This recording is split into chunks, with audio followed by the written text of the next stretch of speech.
Excuse me ma'am, হ্যাঁ বলুন। হয়তো আপনার মানিব্যাগটি পড়ে গেছে, একটু দেখুন।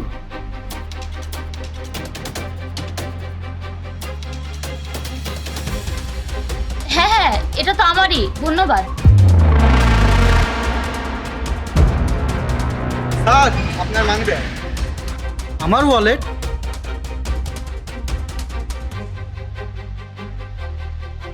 হ্যাঁ হ্যাঁ, এটা তো আমারই। Thank you. যদি আমার এই কোম্পানিতে চাকরি হয়ে যায় তাহলে আমি তোমাকে টিপস দিয়ে দেব। ঠিক আছে স্যার।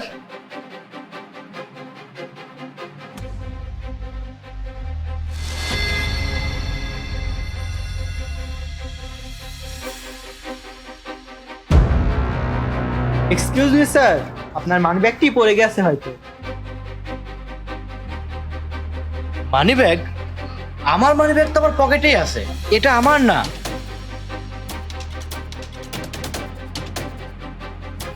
এর ভিতর তো অনেক টাকা আছে, এটা যার সে হয়তো অনেক চিন্তা করছেন। আইডি কার্ড বা কোনো ফটো আছে নাকি? কিছুই তো নেই। আপনি একটা কাজ করুন, এটা আপনার কাছে রেখে দেন, যদি কেউ খুঁজতে আসে তাকে দিয়ে দিবেন। ঠিক আছে স্যার।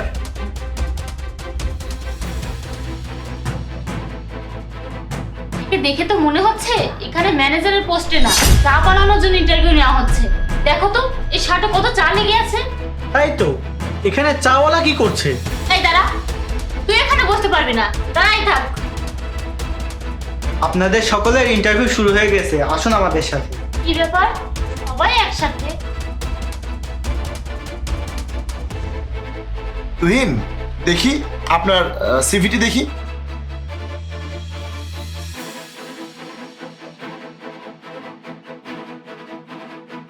ও গুড, আপনার কোয়ালিফিকেশন তো অনেক ভালো, আপনি হায়ার। আর আপনারা দুজন যেতে পারেন। কি এখানে মজা হচ্ছে নাকি? আপনি আমাদের ফাইল চেক না করে আমাদের কিভাবে রিজেক্ট করতে পারেন? আমাদের এক্সপিরিয়েন্স না জেনেই আপনি এর মতো লোককে হায়ার করে নিচ্ছেন? স্যার, আপনি আগে আমাদের দেখে নিন। আমাদের কোয়ালিফিকেশনের সামনে এর কোয়ালিফিকেশন কিছুই না। আর আপনি তো আমাদের এখনো ইন্টারভিউ নেননি। স্যার, আপনার এত বড় কোম্পানিতে এর মতো এমপ্লয়ি আপনি হায়ার করছেন কেন? আপনি কাজটা একদম ভালো করছেন না স্যার। আপনি তো এখানে আমাদের কোয়ালিফিকেশন আর আমাদের সবার সাথে মজা করছেন। এখন তো আমি আমার সব বন্ধুদের বলবো যে আপনাদের এখানে কেউ যেন ইন্টারভিউ দিতে না আসে। হ্যাঁ, এটাই ভালো হবে। তোমরা দুজন আর তোমাদের বন্ধু এখানে ইন্টারভিউ দিতে না আসলে।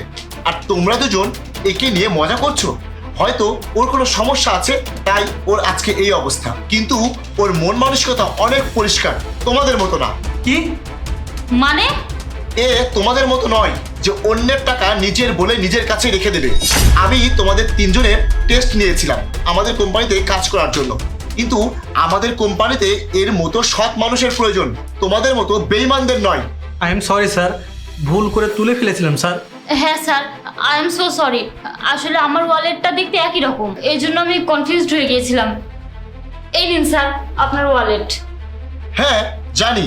স্যার, এবার তো আমরা টাকাও ফেরত দিয়েছি। প্লিজ স্যার, আমাদের ইন্টারভিউতে এবার আমাদের ফেল করাবেন না। টাকা রেখে দিয়েছো, এবার তোমরা দুজন এখান থেকে চলে যাও। কারণ আমার কোম্পানিতে তোমাদের মতো এমপ্লয়ি দরকার নেই, যারা সামান্য কিছু টাকার জন্য তাদের ঈমান নষ্ট করে ফেলে। আজকে যদি আমি তোমাদেরকে কাজে রাখি, কালকে যদি আমার প্রতিপক্ষ কোম্পানি তোমাদের কাছে টাকা দিয়ে আমার কোম্পানির সিক্রেট জানতে চায়, তোমরা তো সব বিলিয়ে দেবে। তোমাদের মতো এমপ্লয়ি আমার কোনো দরকার নেই। এখনো এখানে দাঁড়িয়ে দাঁড়িয়ে কি দেখছো? যাও, বেরিয়ে যাও এখান থেকে, নাকি সিকিউরিটিকে ডাকতে হবে? কনগ্রাচুলেশন তুহিন, কালকে থেকে তুমি এখানে জয়েন করতে পারো। Thank you so much sir, আমাকে বিশ্বাস করে জবটা দেওয়ার জন্য। আমার অনেক প্রয়োজন ছিল এই জবটা। আমি আপনার কখনোই বিশ্বাস নষ্ট হতে দেবো না। আমি আমার সততা আর পরিশ্রম দিয়ে আপনার কোম্পানিকে এগিয়ে নিয়ে যাওয়ার চেষ্টা করবো স্যার।